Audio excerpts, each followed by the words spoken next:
Hi guys. आज का जो हमारा टॉपिक है वो है फंक्शंस इन जावास्क्रिप्ट। फंक्शंस और या मेथड्स जावास्क्रिप्ट के अंदर कैसे बनते हैं वो हम देखेंगे आज। ठीक है जी। तो फंक्शन जो क्या होते हैं, function just like a container that perform certain task. ठीक है जी। नंबर ऑफ क्या कहते हैं, लाइंस होती हैं। ठीक है जी। किसकी लाइंस होती हैं? कोड की लाइंस होती हैं जिसके अंदर आपने कोई फंक्शन परफॉर्म किए होते हैं, वो आपने यूज़ करना होता है। फॉर एग्जांपल अगर हम चाहते हैं कि फंक्शन ना बनाएं तो फंक्शन के बगैर तो काम हो सकता है उसको हम स्ट्रक्चरल प्रोग्रामिंग कहते हैं। फॉर एग्जांपल अगर आपने नंबर ऑफ लाइंस, आपका जो कोड है वो 1000 से 10,000 के दरमियान में है, तो आपने एक मेथड ऐड करना है, दो नंबर्स को ऐड करना है। ठीक है। तो आप क्या करेंगे कि पहले, अगर आप स्ट्रक्चर प्रोग्रामिंग के थ्रू चल रहे हैं तो पहले दो नंबर आपने स्टार्टिंग लाइंस में ऐड किए हैं। ठीक है जी। फिर आपको दोबारा से वही काम करना पड़ रहा है, जाकर 100 लाइंस के बाद हमें आपको फिर ऐड करने पड़ेंगे दो numbers, and similarly so on आगे जाते जाएं। तो इससे क्या हो रहा है कि आपको वही बार बार एक ही काम आपको कोड क्या कहते हैं, नंबर ऑफ लाइन कोड करना पड़ता है। ठीक है जी। बार बार आपको वही लाइन ऑफ कोड लिखना पड़ता है। ठीक है। फॉर एग्जाम्पल अगर वो ऐड का जो फंक्शन था, ऐड में एक बहुत सिंपल सी एग्जांपल ले रहा हूँ कि उसके अंदर तो दो आपने एट्रीब्यूट, दो आपने पैरामीटर भेजने हैं और उसका आपने रिजल्ट लेना है। लेकिन एक मैं कम्प्लेक्स क्वेश्चंस की बात करूँ, फॉर एग्जांपल मैं कहता हूँ जी एवरेज लेनी है या किसी नंबर को सॉर्ट करना है या किसी कोई भी ऐसी चीज़ जिसमें आप मल्टीपल लाइन ऑफ कोड की ज़रूरत पड़ती है, तो वो आपको बार बार लिखना पड़ेगा। ठीक है।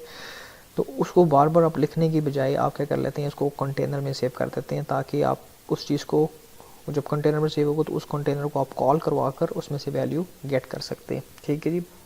तो इसलिए फंक्शन ज़्यादा यूज़ होते हैं कि एक दफ़ा आपने कोड लिख लिया और उसी फंक्शनैलिटी के लिए अगर बाद में ज़रूरत पड़ती है तो आपने उसको बाद में यूज़ कर सकते हैं यूजिंग कॉल। ठीक है जी। तो फंक्शन को यूज़ करने के लिए जो चीज़ें ज़रूरत पड़ती हैं वो क्या क्या है? एक तो ये है जी, आपको फंक्शन डिफ़ाइन करना है। ठीक है जी। फिर क्या करना पड़ता है आपको जी? दूसरा ये है चेक फॉर पैरामीटर्स। तीसरे नंबर पे ये कह सकते हैं जी हम कॉल ऑफ फंक्शन, या इसको ऐसे कर लेते हैं फंक्शन कॉल। ठीक है जी।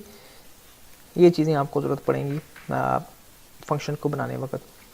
अच्छा, इसमें डेटा टाइप आपके पास कोई नहीं होती जावास्क्रिप्ट के अंदर, तो there is no return type. ठीक है। रिटर्न टाइप कोई नहीं है, लेकिन पैरामीटर लिस्ट आप इसमें सेंड कर सकते हैं। ठीक है। यहाँ पे चेक फॉर पैरामीटर्स निकाल लेते हैं, पैरामीटर आप यहाँ पे लिस्ट कह लें। ठीक है। Parameter list, function define, parameter list and function call, these things are use to define a function. ठीक है। मैं सिंपल फंक्शन यहाँ पे डिफाइन करने जा रहा हूँ जी। सबसे पहले सिंपल फंक्शन क्या होता है? फंक्शन को क्रिएट करने के लिए आपको जो चीज़ें ज़रूरत पड़ेंगी वो ये कि आपको फंक्शन का कीवर्ड लिखना पड़ेगा। This is a keyword of JavaScript that define function. ठीक है। अगर आप फंक्शन नहीं लिखेंगे तो फंक्शन डिफाइन नहीं होगा। Function, okay. अब मैं फंक्शन, उसके बाद फंक्शन का नाम मीनिंगफुल, मैं कहता हूँ जी शो। ठीक है। और जब मैंने इसके ये बॉडी है इसकी, फंक्शन बॉडी। ठीक है। वो जो कि कर्ली ब्रैकेट्स के दरमियान में जो भी आप कोड लिखेंगे दैट्स कॉल्ड फंक्शन बॉडी। और ये जो स्मॉल ब्रैकेट्स होती है these are called parameter list. ठीक है जी। मैं इसको कह सकता हूँ यहाँ पे हमें पैरामीटर लिस्ट डिफाइन करने की ज़रूरत पड़ेगी। अभी पैरामीटर लिस्ट यहाँ पे क्या है? एम्प्टी है, कोई पैरामीटर लिस्ट नहीं है, कुछ भी नहीं इसमें मैंने डाला हुआ। तो यहाँ पे मैं ये कह सकता हूँ एम्प्टी पैरामीटर लिस्ट, राइट। अच्छा, अब ये फंक्शन क्या करता है?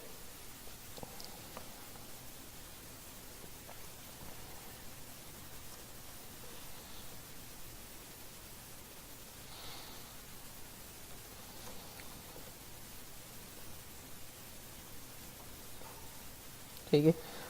ये मल्टीपल लाइन कमेंट्स के लिए यूज़ किया जाता है। अगर आपको कमेंट्स के बारे में नहीं पता, इसको जो ये कमेंट्स होते हैं इसको हम सिंगल लाइन कहते हैं। ठीक है। और ये वाले जो कमेंट्स होते हैं इसको हम कहते हैं मल्टी लाइन। इसको मैं एंटर करता जाऊँगा, जितना भी एंटर करता जाऊँगा ये चलता जाएगा कमेंट। ठीक है।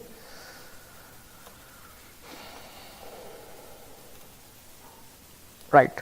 अच्छा, अब क्या किया है कि जी मैंने शो का एक फंक्शन बनाया, उसके अंदर मैंने डाल दिया जी अलर्ट के अंदर। अलर्ट में कुछ लिख लेते हैं जी, हेलो फ्रॉम फंक्शन। ठीक है, ये मैंने फंक्शन को डिफाइन कर दिया, पैरामीटर लिस्ट नहीं है। मसला आ गया कॉल का करना है, आप कॉल यहाँ नीचे कर दें इसको, ठीक है जी। कॉल ऑफ फंक्शन, कॉल करने के लिए आपको फंक्शन का नाम चाहिए, डेट्स कॉल शो, और आगे पैरामीटर लिस्ट में आप जितने पैरामीटर उसमें डिफाइन करना चाहते हैं वो डिफाइन कर सकते। अब फंक्शन कॉल हो गया, इसके अंदर पैरामीटर लिस्ट पैरामीटर नहीं सेंड कर रहा। क्यों नहीं सेंड कर रहा? क्योंकि जो फंक्शन डिफाइन किया था उसके अंदर पैरामीटर नहीं मैंने डिफाइन किए थे। ठीक है जी, अब मैं इस फंक्शन को रन करता हूँ और इस पेज को रन करता हूँ ब्राउज़र पे। ठीक है जी, वो कह रहा है जी हेलो फ्रॉम फंक्शन, फंक्शन की कॉल हो गई हमारे पास, फंक्शन उसमें अलर्ट शो हो गया। ठीक है, तो ये अब क्या रिप्रेजेंट कर रहा है? ठीक है जी, हमने सिंपल फंक्शन बनाया जो विदाउट पैरामीटर था, उसको मैंने कॉल किया। ठीक है जी, विदाउट पैरामीटर लिस्ट, इसको फंक्शन कॉल कहते हैं और ये हमारा फंक्शन डेफिनेशन है। अब थोड़ा सा इसको कॉम्प्लेक्स करते हैं। ठीक है जी, कॉम्प्लेक्स कैसे करते हैं? कॉम्प्लेक्स फंक्शन के अंदर मैं पैरामीटर फाइंड कर रहा हूँ। फॉर एग्जांपल मैं कहता हूँ a, b। ठीक है जी, दो मैंने पैरामीटर्स में ऐड कर दिए हैं। यहाँ पे शो की जाए मैं इसका नाम चेंज कर रहा हूँ ऐड। ठीक है जी, फंक्शन में ऐड किया मैंने, for example var res equal to a plus b। ठीक है, दो नंबर्स को ऐड किया मैंने और मैं अलर्ट शो कराया, that's called sum equal to res। Right हो गया। अच्छा, अब मैंने इसको फंक्शन को कॉल करना है। फंक्शन का नाम क्या है जी? ऐड। मैंने ऐड लिखा। अब ये जो पैरामीटर, ये फंक्शन कॉल नहीं होगा, क्यों? क्योंकि इस फंक्शन को दो पैरामीटर रिक्वायर्ड है। मैं कहता हूँ जी 5 और 6। यहाँ से मैंने दो जो है वेरिएबल तो नहीं, मैंने पैरामीटर डायरेक्ट सेंड कर दिए। वेरिएबल के थ्रू भी इसको कॉल कराएंगे, लेकिन पहले इसके थ्रू देख लेते हैं। मैंने 5 और 6 यहाँ से सेंड किया है और ये जो इसका आंसर आएगा डेट्स कॉल्ड 11। ब्राउज़र, सो जी फंक्शन कॉल नहीं हो सका। 5.6। ठीक है, आप देखना चाहते हैं क्यों कॉल नहीं हुआ, आप इंस्पेक्ट एलिमेंट में जाएं और कंसोल में देखें कि कोई एरर आया है। तो आपको यहाँ पे एरर भी शो करेगा, इनवैलिड लेफ्ट हैंड साइड इन असाइनमेंट। ठीक है जी, किस लाइन में आ रहा है जी? हम कहते हैं जी इस लाइन में आ रहा है। अब मैंने यहाँ पे देखें, मैंने इक्वल का साइन डाला, हालांकि कंकैटिनेट करना था इसने। ठीक है, तो मेरा ये गलती थी मेरी। तो आप ब्राउज़र के थ्रू भी जावास्क्रिप्ट में जो एरर आते हैं वो देख सकते हैं। यूजिंग कैसे जी? मैंने इंस्पेक्ट एलिमेंट किया था और कंसोल पे क्लिक किया था, मुझे एरर नज़र आ गया था। ठीक है जी, मैं पेज को दोबारा रिफ्रेश करता हूँ क्योंकि मैंने प्लस डाल दिया। अब जी उसने बता दिया सम क्या है जी, हमारे पास आ रहा है 11। ठीक है, इसी को मैं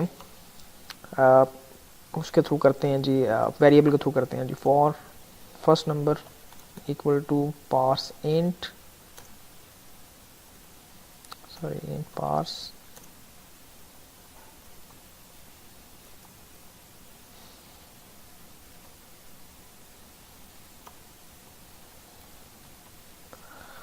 prompt, enter first number, copy किया, पेस्ट किया सेकंड नंबर, और यहाँ पे मैं कहता हूँ सेकंड, और यहाँ पे मैं क्या पास करूँगा जी? वेरिएबल पास कर दूँगा जी फर्स्ट नंबर और सेकंड नंबर। ठीक है जी, अब जो यूज़र इनपुट देगा वही हमारे पास रिजल्ट आएगा। ठीक है जी, विन ब्राउज़र हम करते हैं जी 4 और सेकंड नंबर 3, आंसर इज़ 7। ठीक है जी, तो आपने क्या देखा जी? आपने यूज़र से इनपुट लेकर उसको वेरिएबल में सेव कराया। उन वेरिएबल्स को आप फंक्शन के जो कॉल है उसमें आप सेंड भी कर सकते हैं। ठीक है जी, तो यहाँ पे मैं क्या कर रहा हूँ? रेफरेंस सेंड कर रहा हूँ एक वेरिएबल का दूसरे वेरिएबल के अंदर। ये जस्ट लाइक असाइनमेंट हो रही है कि फॉर एग्जांपल इसको मैं ऐसे कमेंट में अगर बताऊँ तो क्या हो रहा है? ए इक्वल टू फर्स्ट नंबर हो रहा है। ठीक है, ए कौन सा? ए इस फंक्शन का, ये ए जो फंक्शन में यूज़ हो रहा है। ठीक है, ये किसका रेफरेंस है जी? फर्स्ट नंबर का। जो फर्स्ट नंबर के अंदर वैल्यू होगी वो ए में चली जाएगी, इसी तरह जो सेकंड नंबर के अंदर जो वैल्यू वो बी में चली जाएगी। उन्होंने फिर आपस में प्लस किया। ठीक है जी, जमा कर दिया मैंने उनको, और जो रिजल्ट था उसके अंदर वैल्यू सेव कराएगा उसको मैंने डिस्प्ले करा दिया। ठीक है, अब ये हो गया हमारे पास एक काम। अब फंक्शन के अंदर जो एक और जो आखिरी जो लास्ट काम रह जाता है वो हमारे पास रह जाता है रिटर्न। ठीक है जी, हम इसको और नाम देते हैं, डेट इज कॉल्ड कम्प्लेक्स और मोर complex.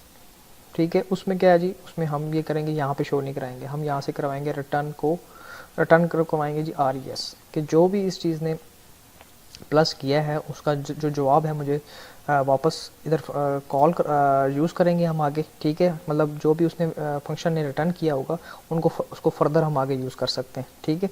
Just like this one. अब ये कौन सा है, क्या जी, ऐड है। ऐड के पीछे मैं एक वेरिएबल बनाऊंगा दैट्स कॉल्ड सम, और उसको मैं इक्वल टू ऐसे ऐड कर दूंगा। अब क्या होगा, अब ये कि फंक्शन क्या कर रहा है, यहाँ से आपको पता चल जाएगा कि आपने कॉल किया तो क्या होगा।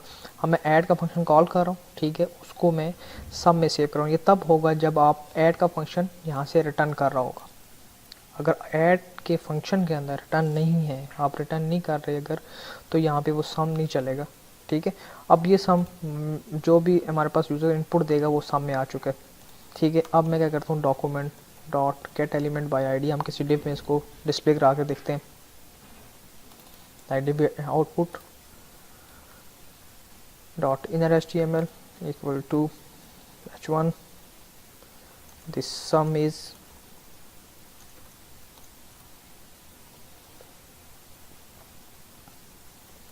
ठीक है, प्लस सिंगल कोटेशन, इस प्लस के अंदर वेरिएबल आ जाएगा दैट्स कॉल्ड सम, ठीक हो गया। इसको रन करते हैं वी ब्राउज़र। हमारे पास नंबर पूछ लाइक मैं कहता हूँ 12 और 11 और यहाँ दिस सम इज़ 23, ठीक है जी। तो आपने एक सिंपल से लेकर कम्प्लेक्स से लेकर मोर कम्प्लेक्स फंक्शन यहाँ तक ही है, ठीक है। फंक्शन को अगर समझना है तो उसकी बेसिक जो चीज़ है वो आप समझ लें कि उसके अंदर जो आपने काम करना है, फॉर एग्जांपल कोई कोडिंग करनी है, कोई फंक्शनैलिटी परफॉर्म करनी है, वो आपको पता होना चाहिए।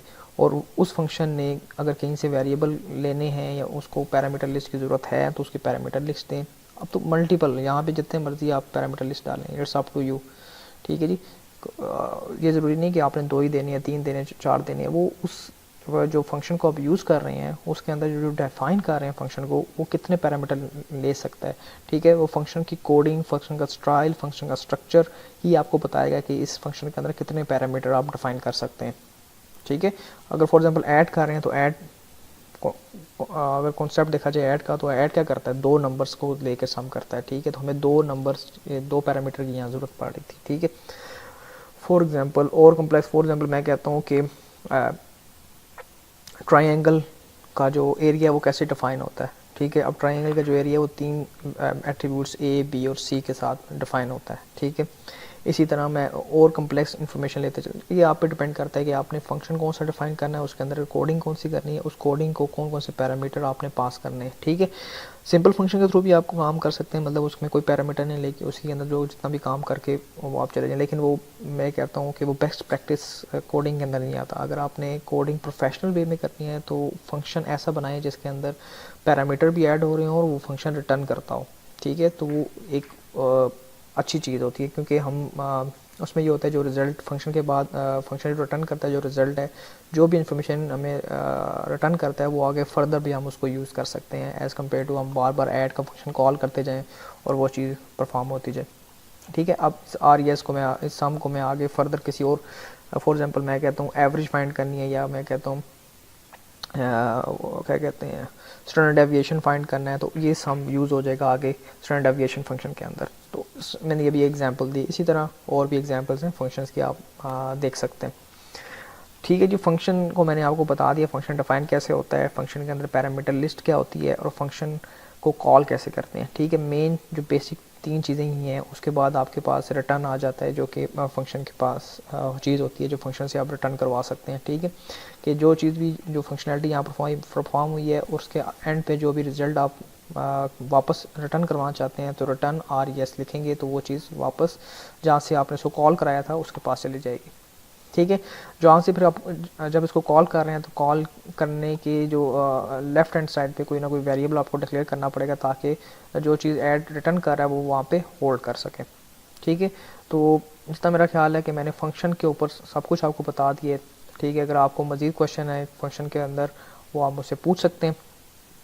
हाँ, इसमें अगर और कम्प्लेक्स अगर लेके जाया जा सके फंक्शन को, तो फंक्शन को हम यहाँ पे ऐसे भी कर सकते हैं कि वॉर सम कर लें इक्वल टू ऐसे, ठीक है। हम उसको किसी फंक्शन के अंदर सेव भी करा सकते हैं, मतलब किसी वेरिएबल के अंदर सेव भी करा सकते हैं सम को, ठीक है। ऐसे भी हो सकता है। अब